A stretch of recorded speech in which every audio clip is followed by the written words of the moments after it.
Hey, how's it going? This is Brendan Moriarty. I got a moderator here, a guy really intelligent, cares about this stuff. And so I've been telling him, he even took some notes here for me. It's really cool. So Jimmy Carter is was the governor of Georgia, the state where I was actually born at. Okay, and not just born in a planned community, but I was born the only white baby in an all black hospital, planned through this Catholic Greek American doctor. After I don't know, LBJ was I don't know, Nixon might I don't know who was president, but so the question is, I know that Jimmy Carter is very interested in peace in the Middle East, and the thing is, we have to understand civil war in our own country first. So my parents and grandparents are all born and raised in the North, positively in the North, in the industrial North, in fact, in the Great Lakes, very much, and to some degree out in the far west of the plains, to a small degree. Um, so the question is, this Civil War understanding, moderating peace, to understand diplomacy or indeed ambassadorial elements of peace in the Middle East, to understand first our own country. Okay, so the North and the South went to war just like they did in the Middle East, is catastrophic conflicts. And so, sorry if I'm doing anything weird with my eyes. I've been out in the sun too much, I suppose. Um, so, this is the equation. If you have someone like that who was born in one country but whose parents were born in another part of the country, the Confederates and the Union, which I believe Wisconsin was in the Union. I don't know if it was a state back then, but it's part of the industrial North as we know it. And so, and basically, there's the same thing. Okay, it's all about energy. Back in the Civil War, it was about slavery, and now it's about oil. So this is the tar baby of of conflict.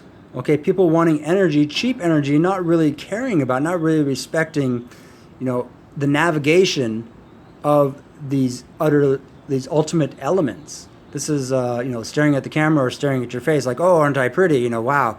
And looking at the camera is, you know, it's better than yawning at yourself, You're like, oh my God, what are you doing on television? Why? Why? Okay. We can turn it back to George Washington, and this is the fundamental keystone of peace or instability between nations, the civility, the revolution, dividing nations, or just having conflicts in nations. So again, the Middle East, the Civil War, and going all the way back to George Washington and GPS, when technology was actually existing, just like in the Civil War, the telegraph and the steamship had only recently been invented, and photographs as well. But those technologies are like greased lightning, like in the Great War of 1915 or 1914. All the new technology had just been invented: the automobile, the airplane, the cinema. So you had all this technology, and you don't have any actual real actors. So you have this fake reality. It's not a disreality, a non Middle East peace agreement, a fake peace agreement. So this is the problem that I really want people to understand, that that if you want to have peace, you literally have to have a real element of the greater picture. Now we know that Hollywood and Silicon Valley and these places like Apple Computers have been going very strong from the frontier. And this is where George Washington was actually from, the accessible frontier.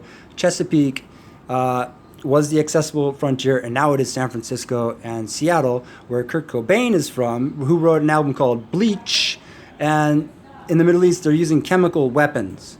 Okay, so this isn't some angel in the sky. This is actual war that if you're laughing at George Washington because that's politically correct, or you think slavery is not happening today with oil, Okay, so you think, oh, they were bad, but I want cheap fuel. Okay, this is the same thing because they're both equally destructive. What that, in fact, oil is more destructive, destroying the environment, and we're just driving around acting cool because we're doing peace somewhere, and like like isn't that obesity and stuff like that? People quaking has become like wobbling now. So this is like serious stuff for us to identify the actual elements. If you actually care about peace in the Middle East, you have to actually have a real actor, someone who actually grew up in that